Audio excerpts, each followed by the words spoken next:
It was supposed to be just another quiet day until a police cruiser rolled up, and everything changed. The officer stepped out, his eyes locked on a young man in a wheelchair. There was no crime, no threat, just an opportunity for him to flex his authority. But in his arrogance, he made one fatal mistake. He underestimated his target. What happened next would turn the entire street against him and force him to question everything about the badge he wore. If you enjoy stories where bullies get exactly what they deserve, make sure to like this video, subscribe, and hit the bell. We post news stories every single day. It was a warm Saturday afternoon in Brookside, a quiet suburban neighborhood where nothing much ever happened. Daniel Cole, 20 years old, weary, and confined to a wheelchair after a car accident 2 years ago, sat at the edge of the park, sketching in his worn-out notebook. Drawing was his escape. The sounds of children playing in the distance, the smell of fresh-cut grass. For a brief moment, life felt peaceful. That peace shattered when the low rumble of a police cruiser broke through the air. Daniel barely looked up. Police cars passed by all the time, but this one didn't pass. It slowed, then stopped right beside him. The door opened with a sharp click. Out stepped Officer Grayson, mid-40s, stocky, with a square jaw and a stare that could make anyone uneasy. His uniform was immaculate, but his expression was far from friendly. Grayson scanned the park like a predator before his eyes landed on Daniel. He started walking toward him, boots crunching on the gravel, every step deliberate. "Afternoon," he said flatly, his tone devoid of warmth. Daniel glanced up from his notebook. "Afternoon," he replied, unsure why the officer was speaking to him. Grayson's gaze drifted to Daniel's wheelchair, then back to his face. "What are you doing here?" he asked, as if the park didn't belong to everyone. Daniel blinked, slightly thrown off. "Just drawing." Grayson's lips curled into the faintest smirk. "You live around here?" "Yes." "A few blocks away." Grayson didn't respond right away. Instead, he took a slow step closer, towering over Daniel. The way he looked down at him wasn't casual. It was calculated. A silent message: "I'm in control here." Daniel's chest tightened. This wasn't a friendly neighborhood check-in. Something about the officer's posture, his tone, the sharpness in his eyes, it felt like a test. And Daniel knew, deep down, that this was just the beginning.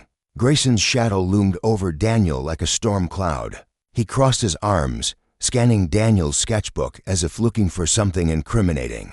"Mind if I take a look?" Grayson asked, though his tone made it clear it wasn't really a question.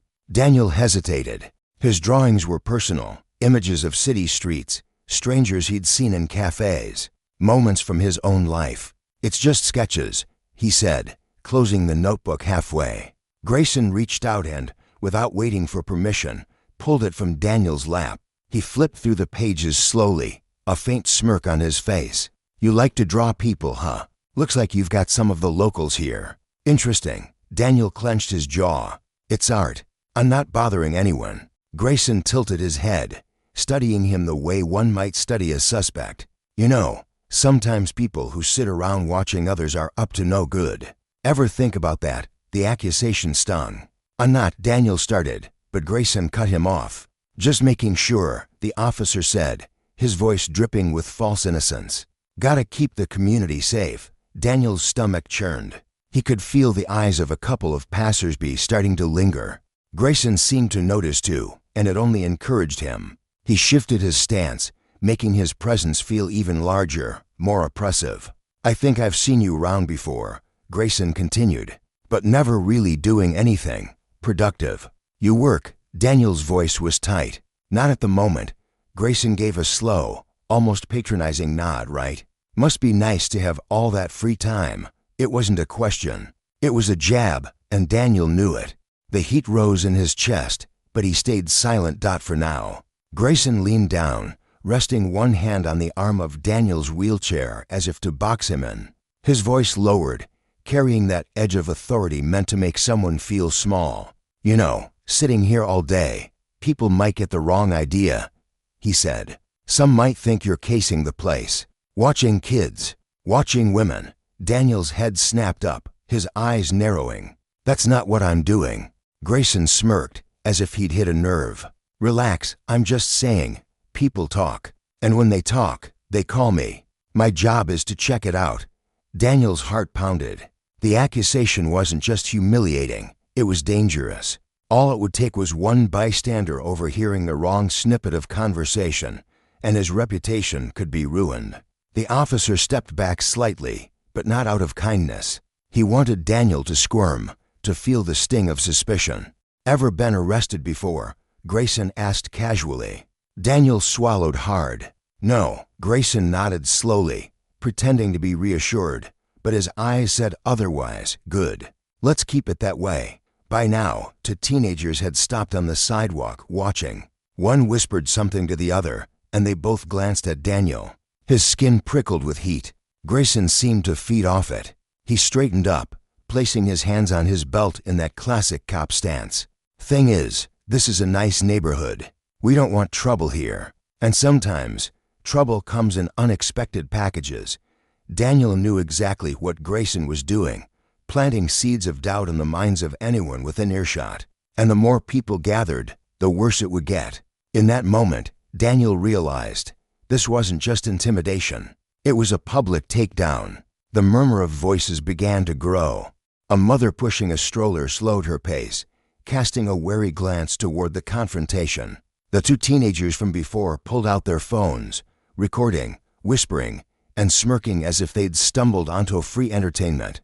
Daniel felt every pair of eyes like a spotlight on him. His palms grew damp. The park had gone from peaceful to suffocating in minutes. Grayson, however, seemed to thrive under the attention. His chest puffed out, his voice grew louder, and his words carried far enough for half the park to hear. Like I said, son, when people hang around too long without a reason, it raises questions. Grayson announced, as though he were addressing the entire crowd. Daniel's jaw tightened. Son.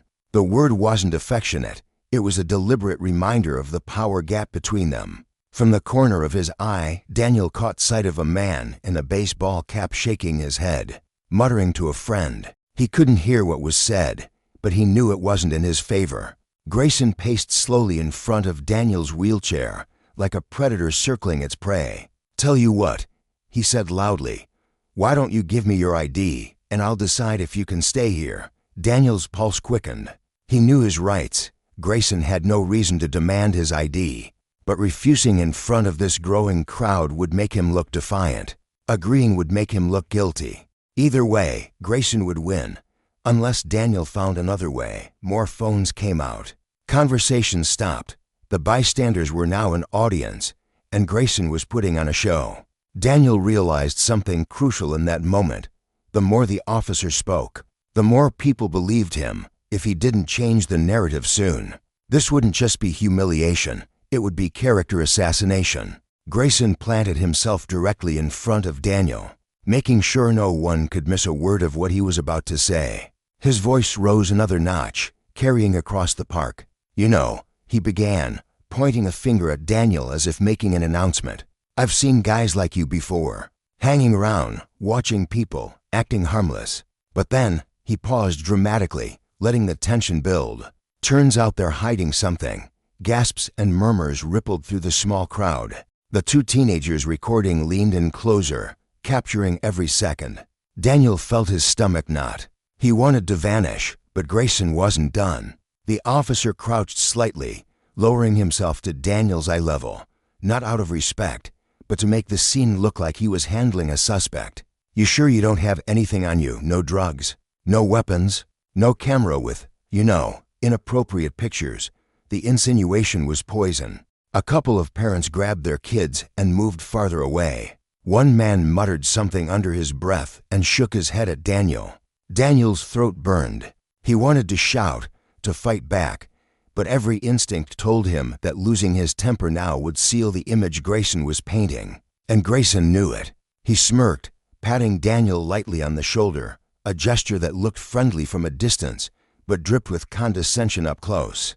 Just doing my job, folks, he called out to the crowd, making sure everyone's safe. The humiliation was complete.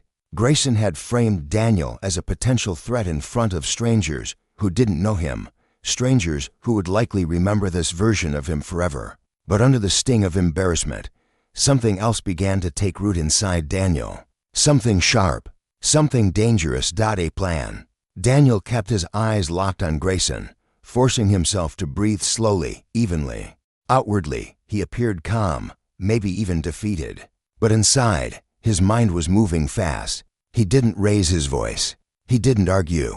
Instead, he reached down, pulled his phone from his pocket, and tapped the screen. The small red recording light blinked to life. Grayson noticed immediately. "What's that?" he asked, his tone sharpening. Daniel tilted the phone slightly so the camera caught Grayson's face. "Just making sure I have a record of what you're saying," he replied evenly. The crowd reacted, a few chuckles, a few surprised murmurs. One of the teenagers holding his own phone smirked knowingly. Grayson's jaw tightened, but he didn't back off. "Go ahead," he said, his voice dripping with arrogance. "I've got nothing to hide." Daniel didn't respond. He simply kept the phone raised, letting the silence work for him. Every word the officer spoke now would be preserved, unedited, forever. And Daniel wasn't just recording for himself. He knew that between his own phone and the bystanders' videos, there would be more than enough evidence of what was really happening here. Evidence that could go far beyond this park. Still, he stayed quiet, giving Grayson the rope to hang himself. The officer, perhaps sensing the shift in attention, straightened his stance again. "You know," he said loudly, "people like you love to play the victim. But when the truth comes out," Daniel's lips curved into the faintest smile. "Sometimes the truth surprises people," he said softly, just loud enough for Grayson and the nearest phones to catch it. The crowd picked up on the tension instantly. Whispers spread. Daniel could feel the energy tilting ever so slightly in his favor. Grayson didn't realize it yet, but he had just stepped onto Daniel's playing field. The air around them shifted. It was subtle at first, a few sideways glances, a couple of skeptical looks directed not at Daniel, but at Grayson. The teenagers recording whispered to each other, then deliberately angled their phones to make sure the officer's face was front and center. The man in the baseball cap crossed his arms, staring at Grayson with open disapproval. One woman, holding her toddler close, called out, "He's just sitting there. Leave him alone." Grayson froze for a moment, as if the comment hadn't fully registered. His confidence faltered just a hair, but he quickly masked it with a dismissive smirk. "Ma'am, I'm doing my job. Please don't interfere." But the damage was done. The seed of doubt had been planted in the crowd's mind. Daniel could feel the momentum shifting. The more Grayson talked, the worse he sounded. And Daniel, he didn't need to say much at all. A young man near the bench stepped forward slightly. "I've been here the whole time. He's done nothing. You're harassing him." Grayson's tone sharpened. "Sir, step back." The teenager filming chuckled quietly. "This is going viral." Grayson's head snapped toward the sound, his eyes narrowing. "Turn that off." The teen didn't move. "Public place, dude." "Not a chance." Laughter rippled through the crowd, not loud, but enough for Grayson to hear. His jaw tightened, and for the first time, Daniel saw a flicker of unease in the officer's expression. It wasn't much, but it was the first crack in the armor. Daniel lowered his phone just enough to unlock it with his thumb. Without breaking eye contact with Grayson, he opened his social media app and tapped Go Live. Almost instantly, comments began flooding in from his small but loyal online following. "What's going on? Is that a cop harassing you? We're screen recording this." Grayson noticed. "What are you doing?" he demanded. Daniel's tone was calm, measured, making sure everyone can see what's really happening. The crowd perked up at that. A couple of people stepped closer, trying to get into the frame. The teenagers filming began grinning wider. This wasn't just a park incident anymore. It was becoming a broadcast. Grayson's authority, once unquestioned, was now being tested in real time. "Turn that off," he ordered again, his voice harder now. Daniel tilted his head. "Why? If you're just doing your job, there's nothing to worry about, right?" A few chuckles and murmurs of agreement rippled through the onlookers. Then Daniel did something small, almost insignificant, but it hit like a punch. He slowly panned his camera across the faces in the crowd, making sure to catch the concerned expressions, the skeptical looks, the parents pulling their kids away from the officer, not from him. It was no longer Daniel versus Grayson. It was the community watching Grayson. And with every passing second, Daniel's live stream gained viewers.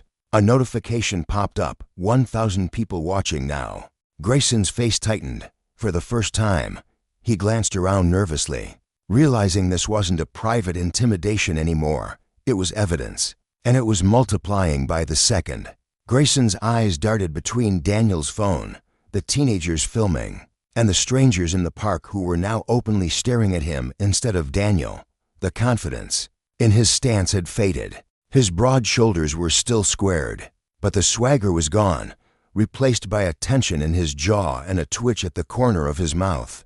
"All right," he said, his voice lower now, almost controlled. "I think we're done here." Daniel didn't move. "Oh, we're done?"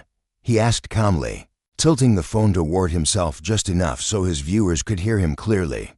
"Should I stop the live stream, everyone? Or should we keep it going so they can see what happens when someone abuses their power?" The flood of comments was immediate. "Keep streaming. Don't let him walk away like that. Tag the local news." Grayson's gaze hardened, but he didn't dare reach for the phone. He knew one wrong move now, and this wouldn't just be a bad look. It would be a scandal. The live viewer count ticked upward again, 3,000 to 100 watching. Daniel could see it in the officer's face, the sudden, creeping realization that this wasn't going to disappear. Not tonight, not tomorrow, maybe not ever. For the first time since this started, Grayson took a half step back. His voice softened, but the edge of defensiveness remained. "Look, maybe I came on a little strong. Just be careful who you hang around with, all right?" It was an awkward, clumsy retreat, and everyone saw it. The once silent crowd now carried an undercurrent of energy, like they just witnessed something rare, an authority figure blinking first. Daniel didn't say much in response. He just gave a slow nod, the kind that wasn't agreement, but dismissal. And for Grayson, that might have been worse than any insult. Grayson turned away, clearly eager to end the spectacle. But the crowd wasn't letting him off that easily. Someone shouted, "Hey, officer, smile for the camera." Laughter broke out. Daniel kept streaming. "Everyone, this is Officer Grayson," he said evenly, his voice carrying enough bite to sting. "Came up to me in the park today while I was sketching, accused me of things I didn't do, tried to humiliate me in front of strangers. Now he's walking away." The comments exploded. "Post this everywhere.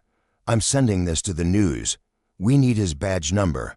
As if on cue, one of the teenagers stepped closer and said loudly, "Badge number, please." Phones leaned in toward Grayson like microphones. The officer froze, realizing he had no good way out. Slowly, reluctantly, he recited it.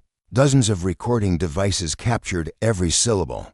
Daniel didn't thank him. He just let the moment hang in the air, the officer standing there, exposed, powerless in the court of public opinion. When Grayson finally walked back to his cruiser, the crowd parted, but not in respect. It was the cold, silent acknowledgement given to someone who had lost the room. Daniel ended the live stream only after the police car rolled out of sight. By then, the video already had thousands of views. By nightfall, it would be tens of thousands. And within days, everyone in town would know exactly who Officer Grayson was and what he'd done. Daniel closed his sketchbook, his hand steady. The humiliation Grayson tried to brand on him had flipped, and now it was carved into the officer's reputation instead. Some call it justice, others call it revenge. Daniel, he called it balance.